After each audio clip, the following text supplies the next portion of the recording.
បាទសួស្តីបងទាំងអស់គ្នាថ្ងៃនេះខ្ញុំមានផ្នែក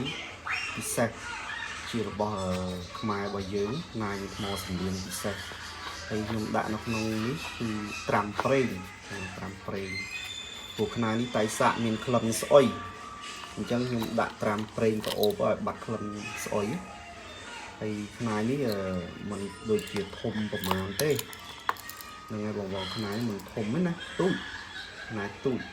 ប៉ុន្តែវាពិសេសហ៎បងវាពិសេសថាវាប្រហូតថ្នោបងមើលឃើញចាំងពន្លឺភ្លើងទូរស័ព្ទមើលឃើញវាប្រហូតថ្នោបងឃើញទេប្រហូតថ្នោ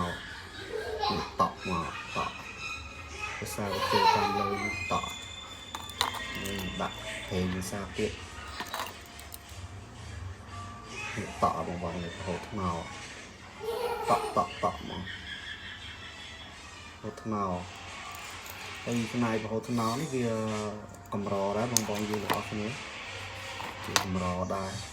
នេះថ្មសម្លៀងរបស់គាត់តាមចាស់បុរាណគាត់ថាឲ្យតែមានផ្នែកប្រហូតថ្នោអញ្ចេះគាត់ថាល្អខាងស្នែរ៉ូស៊ីហើយលៀបហូរមិនចេះដាច់ចឹងណាចេះតែមានលៀបហូរចូលរហូតតាំងពីខាងកុលនេះដល់ចុងវាជាតែហូរអត់ទេដាច់លៀបដាច់ជ័យណាវាជាតែមានលៀបមានជ័យសម្រាប់ផ្នែកប្រហូតថ្នោគឺវាជំនឿអញ្ចឹងហ្នឹងហើយខាងការពារនៅអំពើនៅពាន់ក៏ពិសេសដែរសំខាន់លើយើងយកទៅប្រសិទ្ធិដាស់ឬក៏អភិសេកហ្នឹងហើយអញ្ចឹងយើងដាស់ទៅយើងអីទៅយើងយកឲ្យគ្រូឬក៏ព្រះសង្ឃហើយគាត់មានមន្តជាការដាស់នៅរបស់នេះទៅក៏ឲ្យរបស់នេះខ្លាំងកាយយើងអាចពាក់បាននៅពោធថ្នោ